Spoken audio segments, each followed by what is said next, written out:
আগামী 22 জানুয়ারি প্রধানমন্ত্রী এখনো তৈরি হয়নি, শুধু ভোটের জন্য ওই রাম মন্দির উদ্বোধন করবে, যেটা হলো আমাদের মসজিদে বাবরি। ভারতবর্ষের লোকেরা বিশ্বাস করে রামচন্দ্র অযোধ্যায় জন্ম নিয়েছে, এটা হচ্ছে বিশ্বাস। তবে মানস জনমা রামা ওং নমস্তাস্যায় নমা নমা।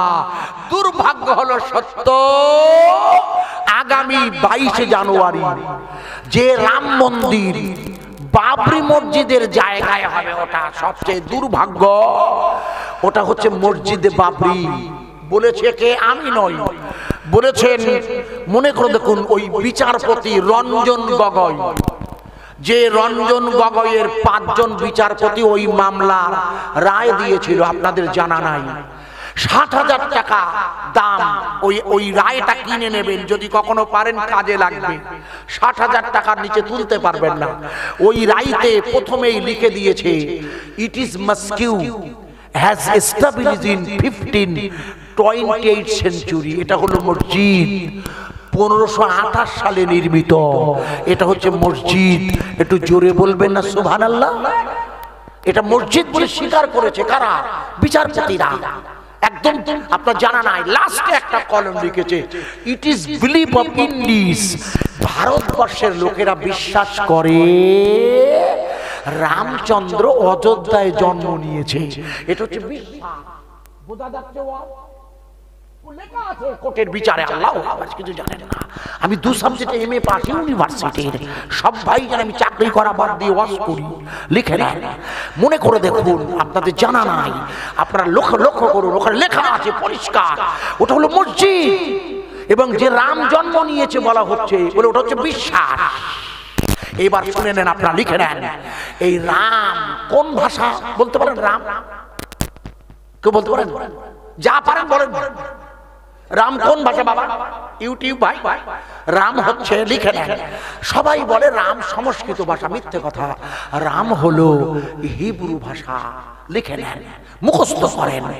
রামায়ণের যে রাম, ওই শব্দটা হিব্রু শব্দ। কোন ভাষা? হিব্রু ভাষা। কিসের ভাষা? জাবুরের ভাষা।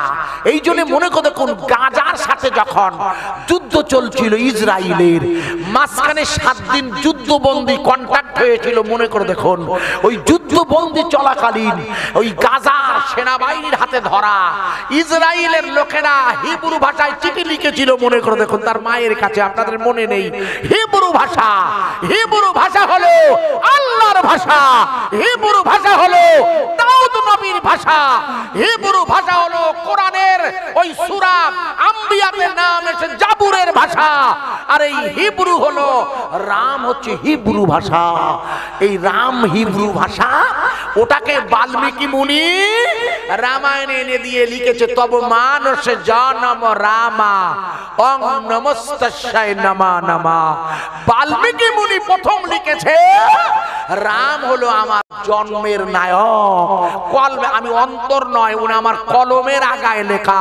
তবে মানস জনম রামা ওং নমস্তাস্যায় নমা নমা।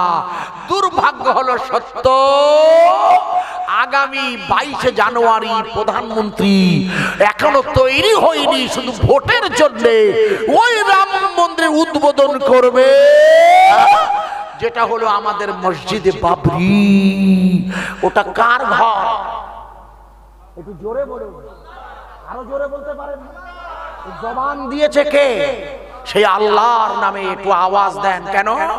যে কোনো মুহূর্তে মসজিদে মাইকের আজান বন্ধ হয়ে যেতে পারে ভাই। সব ইদানিং খেয়াল করে দেখুন, যে 5টা রাজ্যের ভোট হয়ে গেল, তার 3টি রাজ্যে মনে করে দেখুন, রাজস্থান, মধ্যপ্রদেশ, আর আপনারা কিছু জানেন না। মুশকিল হচ্ছে, যখনই ক্ষমতা এসে গেছে, ওরা সাথে সাথে মসজিদে মাইকের আজান বন্ধের ঘোষণা করে দিয়েছে সরকার।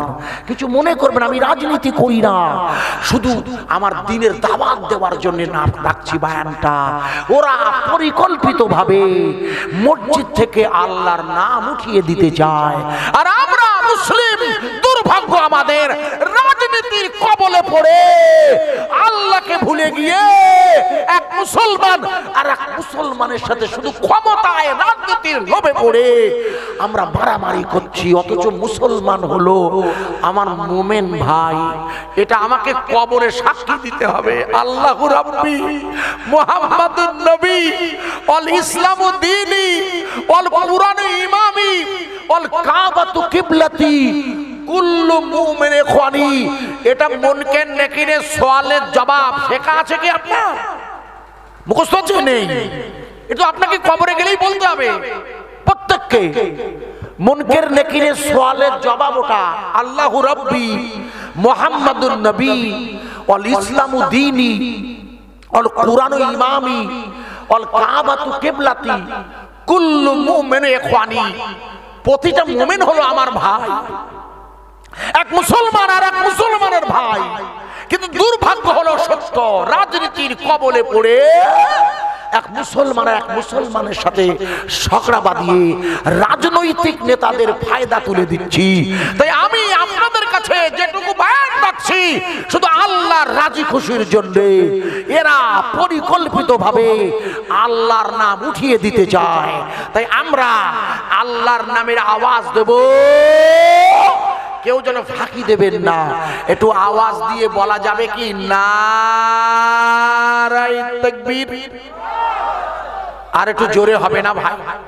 কৃষ্ণমাটি গ্রাম, আমাদের পাশে শহর আছে ভাঙড়, বিজয়গঞ্জ, সাতুলিয়া, আমাদের এদিকে হাতিশালা, নিউ টাউন, একেবারে সুন্দরতম একটি জায়গা। এই রাতের বেলা সব ভাই মিলে একটু আল্লাহর নাম নেব। আমি বলবো আল্লাহু আকবার, আপনারা সবাই বলবেন আল্লাহু আকবার। এটা আজান, আমি আজান দিচ্ছি আল্লাহর নামে। আজানের জবাব দেবেন। জানা আছে তো আজানের জবাব? জানা আছে কি বলতে হয়? আল্লাহু আকবার বললে কি বলতে হয়? আল্লাহু আকবার। আর আশহাদু আল্লা ইলাহা ইল্লাল্লাহ বললে সাল্লাল্লাহু, আর হাইয়া আলাস সালাহ বলে লা হাওলা। সব জানেন নিশ্চয়ই। এইজন্য আমি একবার প্রথমে তাকবীর দিচ্ছি আল্লাহু আকবার, আপনারাও দেবেন। কারণ জমিনের মালিককে চিল্লে বলুন, এখানে বসিয়ে রেখেছে কে? আমরা ইবাদত করি কার? অথচ আজ পৃথিবীর জমিন থেকে সেই আল্লাহর নামটা উঠিয়ে দিতে চাইছে। তাই আমি প্রথমেই আপনাদের কাছে আল্লাহর নামের দাওয়াত দিচ্ছি। আমি একটা আয়াত এনেছি, দেখুন আয়াতটা, সুবহানাল্লাযী, প্রশংসা সেই আল্লাহ যিনি তার বান্দাকে ভ্রমণ করাবেন। পরে আসছি, আগে আল্লাহর প্রশংসা করে নিন। আল্লাহু আকবার। আরো জোরে বলুন। আমি বলে নি, দাঁড়ান দাঁড়ান, বলতে দিন। আল্লাহ